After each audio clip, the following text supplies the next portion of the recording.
Hello, I'm meteorologist Ted Keller. We've got a lot of cool and still a little bit of hot. I'll dive into why these temperature patterns have developed and how long they will last. Well, let's dive into this a little bit more. So, this is a forecast by the European model. It's the average or mean for the 500 millibar flow. Starts this Sunday and goes for 7 days to that next Saturday. So, when you see these blues and purples right here, this is a departure below normal, which means that this is a trough of low pressure at the 500 millibar level. These lines here, so when you see a dip like that, that's on average a trough of low pressure. And this is indicating that when compared to normals for this time of year, this is a pretty strong trough of low pressure. On the other side of the coin, on the hot side, these lines here are, extending poleward more than maybe is normal, and this right here is an above normal area of mean flow. So cool here, generally speaking, warm here. And if we look at the temperature departures for that exact same time period, started Sunday, you can see all these blue colors are all below normal readings. Now, again, this is the average over a 7-day period, but you get the idea, and you can see it's going to be hot in Vancouver and central parts of Washington State and a little bit of Oregon too on average. But we don't have to just look at the means. We can look at the actual forecasts for sampling here for these time periods. So here's the National Weather Service, all the offices combined, giving you a forecast for Saturday. So that's the actual numbers that appear by the actual cities. And then the bluish green colors are below normal temperatures, and the reddish orange colors are, and even yellow, are above normal. So you can see large chunk of the U.S. still cool, still hot in Washington and Oregon, and it's going to be a continuing pattern, as you saw, on average for the next 7 days. And since I'm doing this on Friday, you can go ahead and lump in the rest of tonight and Saturday into that too. Remember, that just started on Sunday, that mean from the European model.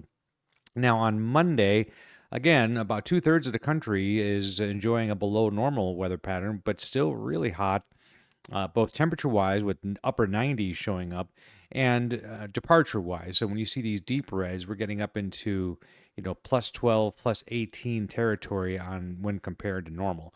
And if we go one more a day ahead to Wednesday, you still see a lot of cool air, and it looks like a resurgence. Another cold front is coming in here to kind of top off, if you will, this cold air push that's going through the northern plains, but nothing changes out in the northwest hardly at all. It just maybe expands a little bit, if anything else. Now, I usually always show the high temperature departure on this, but I can show the low temperature departure too. So this is how lows, overnight lows, are going to be looking like on Thursday morning, so the very next day from the previous graph that morning. So look at some of these lows well down into the 40s here. In fact, International Falls is showing 38, and while the official National Weather Service forecasts for this area up here are staying mostly in the low 40s, you do see maybe a couple of upper 30s, and that has caused the National Center to kind of look at this and go, hey, there could be a frost or freeze on the morning of the 4th in the UP and through the Arrowhead region of Minnesota. So keep an eye on that, the first one of the season in early September. Here is a look at the 6 to 10 day temperature outlook, and you see a real bias for below normal temperatures. This shows confidence. So the darker this blue color here and this purple color, the higher confidence that this is going to be a cool air mass. And then when you see the darker red right there, the opposite's true. So it's a fairly stagnant pattern, one which does feature a lot of cool air and just a little bit of hot air.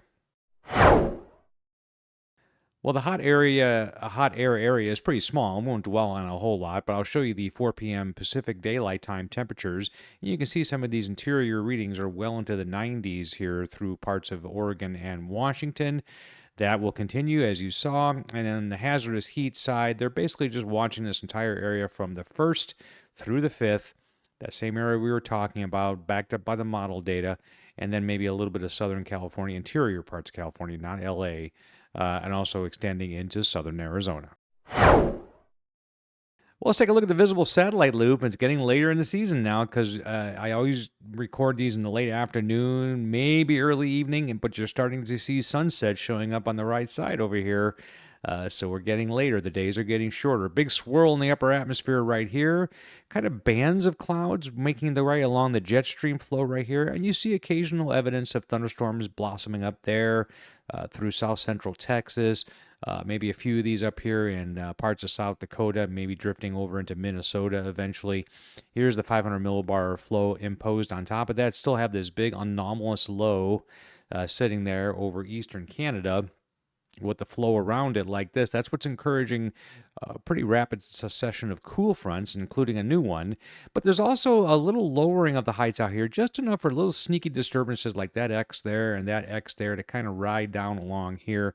And I'll show you the precipitation forecasts here for the week, and you'll see that those are actually going to aid to keep rainfall in play through the central plains to a varying degree, and I'll show you that here in a minute. But first, let's take a look at the surface map. A reinforcing shot of cool air is working its way through the New Jersey area, through New England, with the new high centered up here over Lake Michigan. And the first cold front is kind of dragging and stalling down through Texas and along the Gulf Coast region. Let's take a look at some of those heavy rain parameters and see what we can find. Well, we'll start with the heavy rain with a flood watch in effect for much of the panhandle of Texas, including Amarillo and a small portion of south central New Mexico. Let's take a look at what the precipitation forecasts have in store. This is a slight risk that there's a flash flood guidance parameter that will be broken for Friday and the rest of tonight, basically. So you see this kind of area up here. There's another one down here and another one along the Gulf coastal regions. So again, remember I was saying that the upper level flow is keeping the air lifted through this area, and the heavy rain chances are at least showing up. Slight risk is not the strongest, of course, but it is notable. And then if we go ahead to Saturday, this just shifts very slowly to the east, but almost in the same place. But the same reason, you have what's left of the moisture, which isn't a whole lot. The Gulf is shut down. There's not a whole lot, but there's enough upper level disturbances to keep the rain in play in these two areas. And then even going ahead to Sunday, still a small area of Nebraska and still those areas of Texas and parts of New Mexico. We can take a look at what the forecast total precipitation is over the next 5 days. That takes us through Tuesday. Still generally pretty wet in Florida and along the coastal regions of the southeast. And then you see that band kind of extends into Texas, so that makes sense. And then we have this heavier rain, arguably the heaviest rain, at least in terms of totals. Nebraska, Kansas, Iowa will zoom in on that, and you're starting to see, the yellow is 4 inches, so you're starting to see that in portions of Nebraska. This reddish color here, if you look at the scale on the bottom, starts at about 2. So 2 to 4 inch totals in Nebraska and maybe adjacent areas as well. And the folks that look at the extended forecast, this is day 3 through 7. Indeed, they are looking at this heavy rain starting on the 1st that may affect Kansas City, parts of western Missouri. I live in Springfield, and that last rain area that moved through here was very abundant and caused flash flooding, but we didn't get really a drop. Actually, we did get a drop. 1 drop here in Springfield.